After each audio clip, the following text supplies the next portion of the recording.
Good afternoon, everybody. My name is Brett LaRose, as Rich said. I've been with Vermont Emergency Management for about 5.5 years now. One of my responsibilities here at Vermont Emergency Management is oversight of the Watch Officer program. As Rich stated, there are 7 of us currently filling the position of Watch Officer, and we'll let you know who those folks are here in a minute. But the goal this afternoon for the next 30 to 45 minutes is just to hopefully provide you with an overview of the Watch Officer program, what it is the Watch Officer does on a day-to-day basis during their tour of duty, how you can access this valuable resource, how they can assist you in a time of need. So with that being said, let's just jump right into this. So as Rich said, I'm currently filling the position of the Operations and Logistics Chief here at Emergency Management. And I report to Deputy Director Chip Teesey and Director Erica Borneman. Along with my duties as Ops and Logs Chief and Watch Officer Program Coordinator, some of you may be familiar with the acronym EMAC, or Emergency Management Assistance Compact. Those of us in the first response world, we're all pretty familiar with mutual aid and what that is. Well, EMAC is essentially state-to-state mutual aid. So I fill the role as the coordinator for that position for the state of Vermont at this time as well, just to give you folks a little bit of background. So the Watch Officer, we're available 24/7, 365. We are that primary point of contact for that emergent event where you really just don't know where to turn. You have exhausted, local capabilities to respond, perhaps exhausted your local mutual aid agreements. Maybe you just need to report a spill.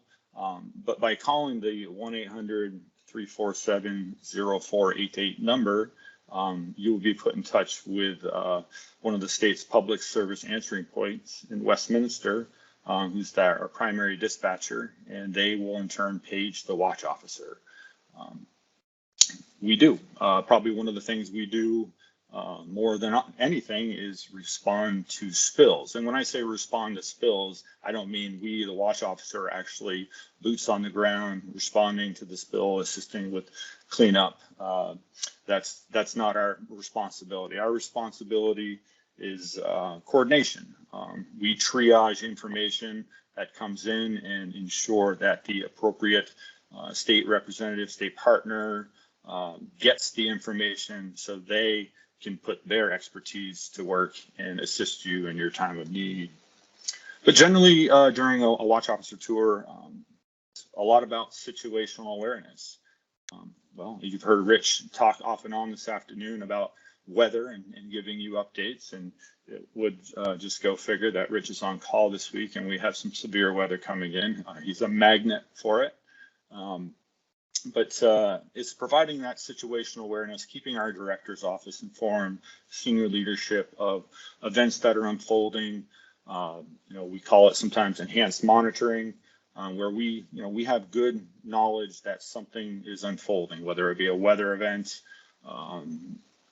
or something where we can be proactive in our approach and monitor available information and keep our leadership informed, the people who make the decisions, such as, when are we going to activate the State Emergency Operations Center? So that Watch Officer team, that 7-person team, which, by the way, a 7-person team today is that's a lot of depth on our bench, not to use a baseball analogy, but throughout COVID, Rich noted during the last presentation about a daily call with his team, which I was fortunate to be a part of. But we operated with 4 Watch Officers pretty much for the entirety of the state's response, the State Emergency Operations Center response to COVID. So do the math. That's your on-call one week every month, and that was a lot. But 4 individuals, Ron Pinkowski, Rich Cogliano, Eric Foran, and myself at the time, we did it. We did it with smiles on our face. But we were very fortunate during the past year. We had one of our previous watch officers who took a year off, Josh Cox, rejoined the team, and we also added this year Ian Kilburn and Harry Shopman. It is important to note that the 7 of us, we do all have regular jobs here at Emergency Management, full-time positions. As you can see, we have a couple of the regional coordinators, Rich and Harry. Ron's one of our public assistance administrators. Josh is responsible for logistics here at Emergency Management. We have our exercise administrator and Eric Foreign, and Ian Kilburn. I'm sure many of you know he's our VT alert administrator.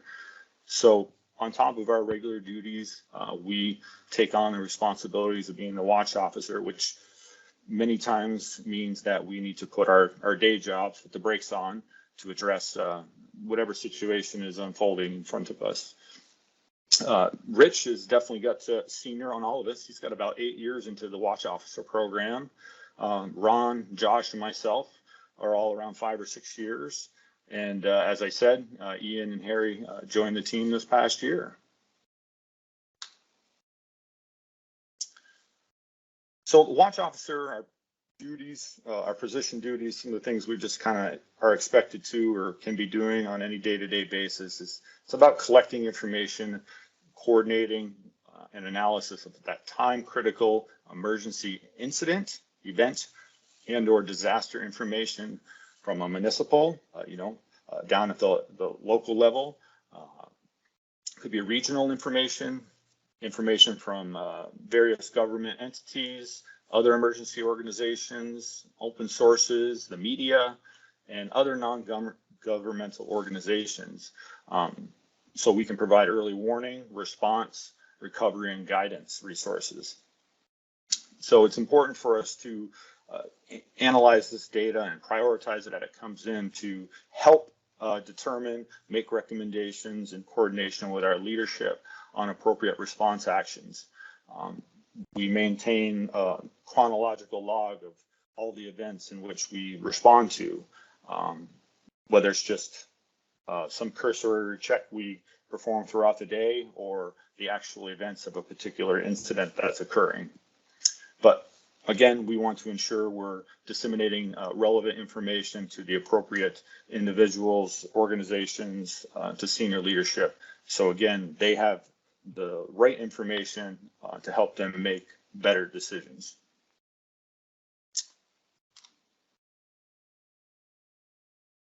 Another role and responsibility of our watch officer is to sometimes we conduct or facilitate briefings to provide critical and decision-making information to senior leadership staff. An example of this would be state of Vermont employees. Sometimes the decision needs to be made because of usually a severe weather event, a blizzard or something, that they may delay the opening of state offices, or perhaps are considering an early closing due to weather to try to keep employees, safe by keeping them off of the roadways or getting them home before the storm comes in. But the watch officer, when leadership says this is something we may consider, we need to pull together the appropriate people to have a conversation. Well, the watch officer is tasked with scheduling a call that includes representatives such as our Secretary Young, the Commissioner of Human Resources, Commissioner of Building and General Services, representatives from the Agency of Transportation, Vermont State Police, Emergency Management Leadership, and several other key players that are all part of this process for making such a decision. But the watch officer, again, they facilitate this call, ensure the appropriate people are there, and just kind of keep things moving. Watch officers, we also participate in the state's coordination management of initial emergency response support missions and functions, including initiating mission assignments to activate other state agencies and identifying appropriate and available resources. Sometimes we have the luxury here at emergency management or as watch officers, as we can see something coming, whether it's that weather event, that slow moving incident, where we can make preparations in advance. But other times things just happen, and that's usually why they call them emergencies. And the watch officer plays a key role during that time period in helping pull together critical information, and assisting the director's office with making decisions and bringing in other appropriate staff to come up with an actionable plan that we can implement. So that is a key role and responsibility of the watch officer. It's every watch officer's tour is very different, and you really just never know what is going to be thrown your way on any given day or week. In addition to all the things already mentioned, the watch officers do have to have some other skills. They have to be pretty well versed in some of the many different types of communications equipment we have here at access to here at Vermont Emergency Management. I know during the last presentation you spoke about the virtual EOC activation, and certainly that applies here, as watch officers need to be very familiar with and understand how to use the tools that are available to us, such as Microsoft Teams, which we are using right now. But be able to understand all of our emergency communications equipment, whether it be for use at an actual emergency, for testing purposes, or for just day-to-day operations. We do have access to, and at times may be asked to use two-way radio communications equipment. We are issued, as part of our duties as watch officers, smartphones. We of course all wear an alphanumeric pager, which is how we are alerted to someone needing assistance. Watch officers must be trained in the use of the Vermont Alert Notification System. So we are able to send out alerts if asked to from our leadership during off business hours or on weekends, but also to support our other organizations, our towns, our municipalities out there that have VT alert accounts, and perhaps they require some type of alerting assistance. Systems such as these, as I always call them, the skills we have, they're perishable, and if we don't use them enough, we do lose them. So we, the Vermont Emergency Management Watch Officers, are there to support our local emergency management directors should they need assistance in sending out a notification. We are also well versed in our state's emergency management information software system, what we refer to as Web EOC.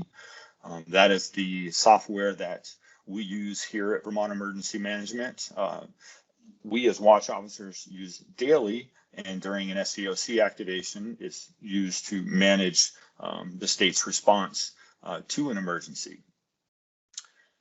So again, it's very important for all watch officers to have familiarity with and become very competent and proficient in skills in the use of these particular systems. I think I might have failed to mention that satellite phones, that is another resource we have available to us. We here at Emergency Management are responsible for a dozen of those phones, the issuing of them, the testing of them, and those phones are just a part of our redundant communications. Two of those phones are issued to our governor, our commissioner of public safety, our state hazmat team chief, our special teams representative from Vermont State Police, the director of emergency management, just to name a few of the individuals that carry these phones, just again as part of that redundant communication system should other means of communications fail.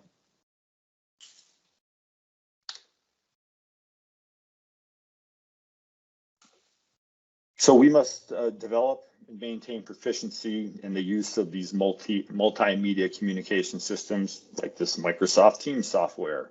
I know when it got rolled out, I think here at in public safety and in state government just prior to our response to COVID. And well, I always get a little nervous when a new technology rolls out, but it's once I got used to it and had some training on it, I just don't know how I could operate today without it.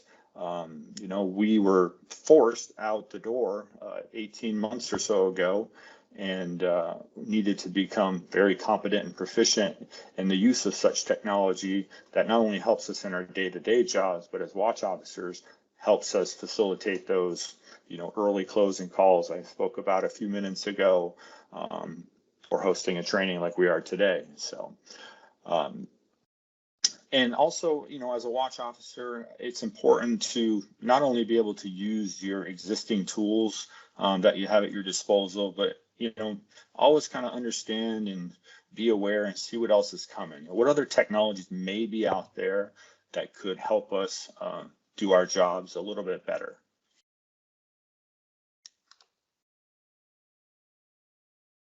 So watch officers, we have quite a list of standard operating guidelines that we use. Some are guidelines, some are procedures, that very step-by-step process we must follow. But following these standard operating guidelines, we and looking at other partner agency requirements, watch officers are responsible for ensuring the timely and accurate information are responsible for ensuring timely and accurate information concerning emergency events is conveyed to our partner agencies.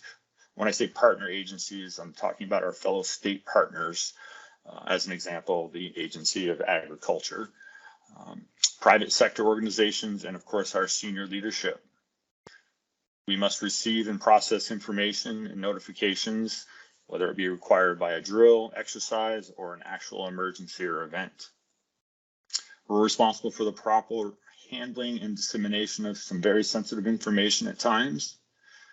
And of course, we must monitor and maintain that general situational awareness of local, regional, statewide, and national weather, other emergent incidents, special interest events that are going on, and look for potential operational consequences, and being able to provide timely and accurate notifications, briefings, or reports to our senior leadership staff, and make those operational recommendations and projections of forecasts for future impacts. Again, sometimes we have that luxury of time where we can plan for the planned event. If perhaps we asked to provide some type of support for perhaps the governor's inauguration as an example. But again, we have those unplanned events that we have planned for on the back end. We have trained, like as an example, a train derailment, something that it happens very quickly, and you're getting information as quickly as it becomes available. But it's always a little bit more difficult, and you're under a pressure to make fast moving decisions with your leadership when it comes to those types of incidents. These are just a couple of examples of some of the incidents support we provide. As I said earlier, hazardous materials incidents, that's a very common one. Here in the state of Vermont, any hazardous material type spill that's more than 2 gallons is reportable by law, meaning if you're aware of it, you're required to report it to the Department of Environmental Conservation. So it always amazes me just here in our little state how many spills are reported. And of course, it also makes me think of how many spills are not reported. But anyway, some of those spills, perhaps they're just being reported by a company that's running a business. Perhaps the hydraulic hose broke on the garbage truck, and they dropped 3 gallons of hydraulic oil in the parking lot. Well, they're required by law to report it. Typically, they're not requesting any assistance with cleanup. They have mitigated, they have cleaned it up themselves, or in many cases, they have contracts with cleanup companies to take care of those. Another good example of that would be Green Mountain Power. You get notifications from time to time about a transformer that essentially failed, and that transformer oil leaked on the ground. Well, they have a contract in place with a particular cleanup company. So again, they report it. We're simply acknowledging it, documenting it, and ensuring our partners over at the Agency of Natural Resources, the members of the ANR spill team, are getting this information, as they are the ones that track, document this information for historical purposes, and also do any necessary follow-up. Communication outages, certainly during adverse weather events. One of the things we as watch officers proactively look at are outages, whether it be telecommunication outages or power outages. If you're not familiar with, a great resource for anyone is the site VT outages. It just gives you an idea of the power failures throughout the state of Vermont by region. And we have a threshold here at Emergency Management that we begin providing regular updates. Again, that kind of situational awareness we provide to our senior leadership. Just, hey, FYI, there's 15,000 power outages in the state of Vermont right now. Knowing there's significant power outages, especially during an adverse event, especially during the cold weather season, we know as Vermonters that can have a significant impact on us in the emergency management services. What may be coming, requests for support when people are out of power, that all of a sudden don't have access to a generator and, have problems with heat and shelter and all that stuff that goes along with a power outage. Special team support. We'll talk about those a little bit more here in a few minutes, but from the local level, if you are perhaps looking for support from the state's urban search and rescue team, Forest Parks and Rec, their fire program folks, you would access those resources through the VEM watch officer. Again, we'll touch upon those a bit more here in a couple of minutes. Infrastructure impacts, we're made aware of that, those type of incidents. Sometimes we're finding out about them from the local level. Perhaps we're finding out about them from the Agency of Transportation. Really, it's just ensuring that we have the information, are sharing it with leadership and sharing it with our state partners that this type of information could impact their operations. Weather systems, we obviously all receive weather alerts a lot. Our inboxes are filling up with them this afternoon, but they're great. They really draw your attention to what is happening and just keeps our eye on the ball, if you will. Make sure we don't let our guard down and hopefully can anticipate any potential impacts from a particular weather system. Agriculture. We as watch officers work closely with the Agency of Agriculture. We receive requests for support at times. On the weekend, perhaps someone will receive a call. Someone wants to transport livestock across the state line. Well, that requires the Agency of Agriculture's involvement. And because someone didn't take care of this logistical requirement during business hours, we have to deal with it on the weekend. But anyway, depending on the type of agricultural incident, we have a list of representatives from the agriculture that we can reach out to address any particular concern that should arise or could arise. Airport phase activation. So at the Burlington International Airport, they have what they call phase activations, and the watch officer is notified about what they call a phase 2 and a phase 3 activation. And with that, a phase activation all has to do with the number of souls on board of an aircraft.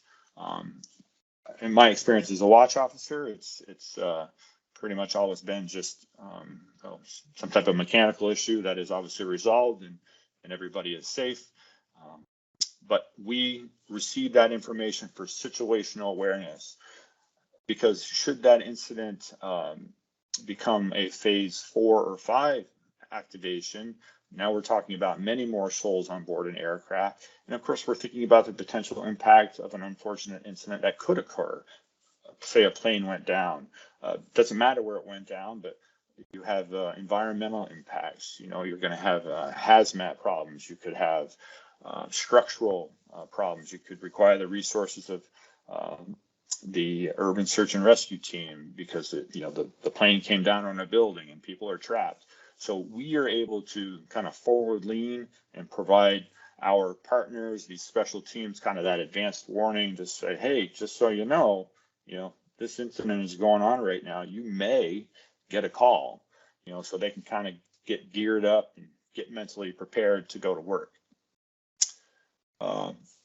I mentioned earlier Vermont Alert Notification Issuance support. So again, we as watch officers are trained in the use of the VT Alert Notification System, which also includes the dissemination of what they refer to as a reverse 911 message. We're finding that type of incident is used for like a missing person, not an Amber Alert, a missing child, but as an example, perhaps an elderly person who has perhaps dementia or Alzheimer's, and they perhaps wandered away from their home or residential care facility. We may get asked by the Vermont State Police or the local law enforcement agency to issue a reverse 911 just to draw the residents in a particular area's attention to this person is missing. We're concerned. This is what they were wearing last time we saw them. So just letting you know that's just a capability we have here at Emergency Management, and with authorization from our leadership, can fulfill many of these requests for support. And SDOC activation, again, the slow moving, we can see it coming event. The watch officer has a role, but really it's the fast moving, unplanned event where, especially off business hours on the weekends, holidays, the watch officer is going to be pulled in to help stand up the State Emergency Operations Center by following our procedures. They have several tasks they need to complete, making notifications, working with the director's office. But again, these are just a few types of examples of the types of incidents we work through on kind of a routine tour. Speaking of tours, so the watch officer tour of duty, we function on a shift basis in accordance with our guidelines that are provided by the Director of Emergency Management. And we operate 24 hours a day, 7 days a week for routine and emergency operations. The typical watch officer schedule, so as Rich said, he came on duty on Monday. So Rich came on duty Monday at 12 noon, and Rich will remain on duty until next Monday at 12 noon.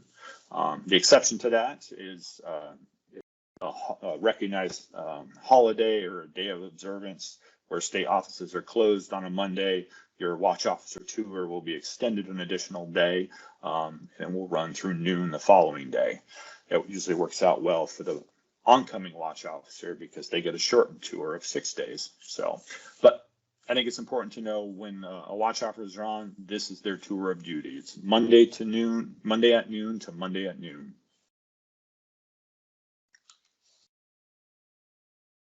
So as part of our preparedness, our pre-tour work, gearing up for going on call, the oncoming watch officer. So next week, Watch Officer Ron Pinkowski will come on duty and replace Rich Cogliano. So Ron will be reaching out to Rich on Monday morning and saying, "Hey, Rich, what's going on? Are there any open incidents? Anything that I need to continue to follow up on, or do I got a clean slate to start with?" And it's very important that those two individuals communicate, especially if there's open incidents.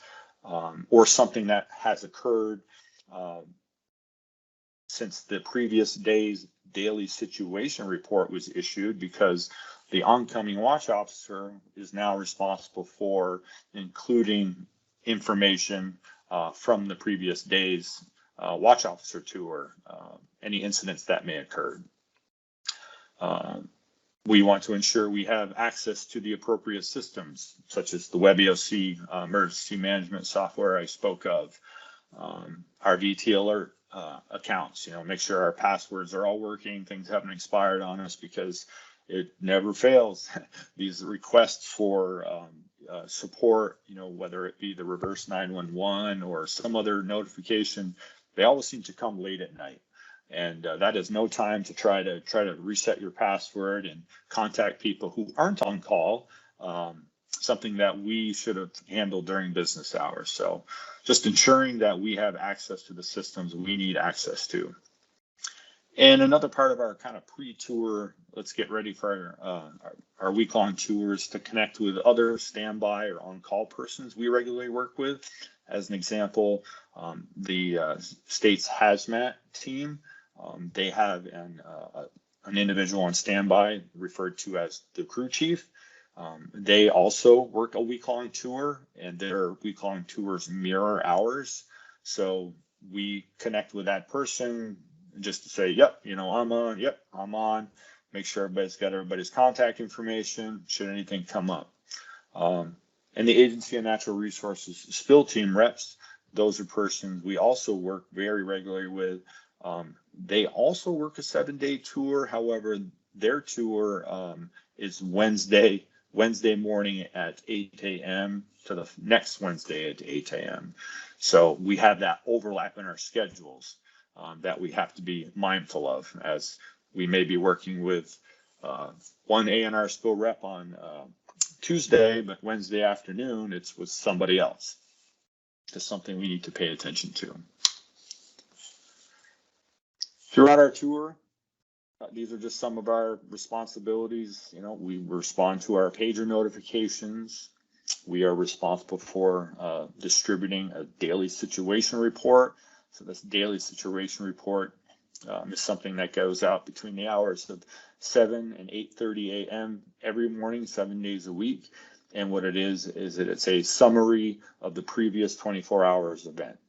So any a spill that we assisted with, the coordination of the call, or perhaps there was a deployment of the urban search and rescue team to support operations at a local municipality, we would report things such as that in the daily situation report.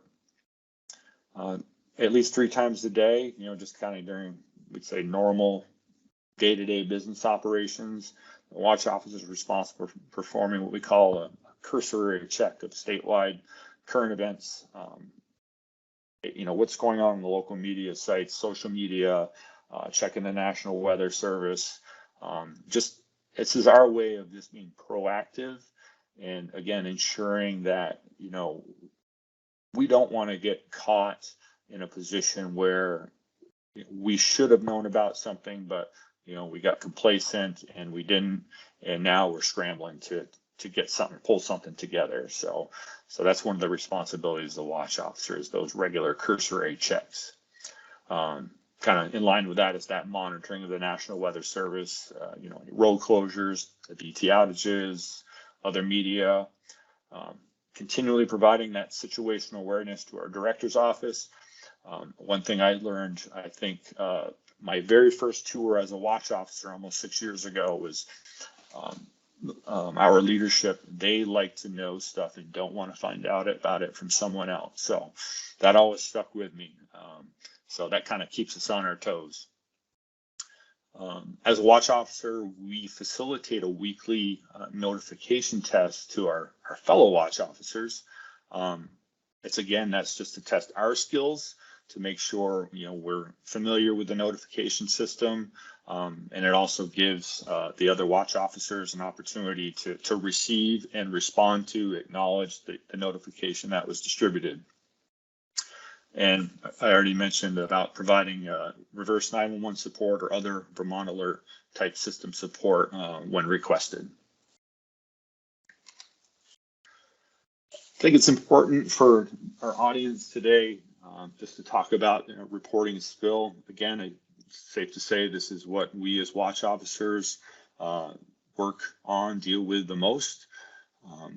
It's important to know if you, a local municipality, is calling to report calling to report a spill for documentation services. You're not requesting assistance with cleanup. It's not a hazmat situation. Perhaps the fire department was dispatched to a propane truck rollover, and they're requesting the assistance of the state hazmat team, where that is where you would dial the 24-hour hazmat hotline. Just so people know, when you dial the 24-hour hazmat hotline, this 800-641-5005 number, that rings at the same location as the VEM watch officer number, the 800-347-0488 number. So essentially they're being answered by the same person. But if someone calls the hazmat hotline, say it's that officer in charge, that incident commander out there on scene, they have an emergency, they need assistance immediately from the hazmat team, that hazmat crew chief is going to get that notification before the emergency management watch officer is. And in that particular situation, the hazmat crew chief would in turn notify the VEM watch officer, because the VEM watch officer is ultimately responsible for notifying Department of Public Safety leadership of any resources that are deployed, such as hazmat resources. Thank you, Emily, for that reminder on our time. We are approaching the end here. So again, if you're just calling to report a spill during business hours, there's the number you would call to do so. And you can call the hazmat hotline. Like I said, they ring at the same place. Hazardous substance spill notifications for first responders. I really like this. This is actually a 2-page document. I just took a couple screenshots out of it. I find this really handy. I have this laminated in my apparatus at the fire department because it has phone numbers. It has some quick mitigation measures here. You know, what can I do as a first responder? But really just tells me what I'm responsible for to report a spill and how I can request resources if I need that type of support. We'll plug here for the Urban Search and Rescue Team. Again, that is an available resource should a local municipality, emergency services organization require such a resource. But again, to access that resource is done by calling the 800 number and to get in touch with the Vermont Emergency Management Watch Officer, who in turn notify the Vermont Task Force 1 Administrator, Mr. Mike Cannon. Vermont Wildland Fire Control. So should you have a forest fire in your area and you're seeking assistance, whether it just be technical, perhaps over the telephone, you just maybe have some questions, or maybe you actually need some additional support as you've exhausted your resources locally. The state does have some capabilities, and those are accessed, again, through the Vermont Emergency Management Watch Officer. Dan Dillner and Lars Lund cover the state of Vermont. And you know, they, again, can provide that technical assistance and have the ability, they can deploy to the scene with resources, some equipment, and do have access to some support staff to help mitigate your particular situation. Speaking from personal experience, they're a great resource to have, and I would highly recommend using them. As part of that ongoing watch officer tour, we utilized the WebEOC information software system to document our activity. I spoke earlier about that activity log. So every action a watch officer does, we record it in our activity log. Now, this is something many of you probably have WebEOC accounts. This is something only the watch officer can see, but this is a great tool for us just to track what we've done throughout the course of a day, throughout the course of a week on tour, and to show our director's office, you know, what we have been up to. However, just looking at this current slide, if you look at the second log down where it says type other gasoline spill, well, that was an actual incident. And over to the right, you'll see a little thumbs up and it says it's posted. Well, what that means is it's posted on the significant events board in WebEOC, which means if you have an account on WebEOC, you can see this information, you know, so you can see where the hazmat incident occurred. And it's really kind of high level information. We don't really get into all the details, but at least give you kind of a picture of what's happening. So again, if you have a WebEOC account, that is something everyone has access to.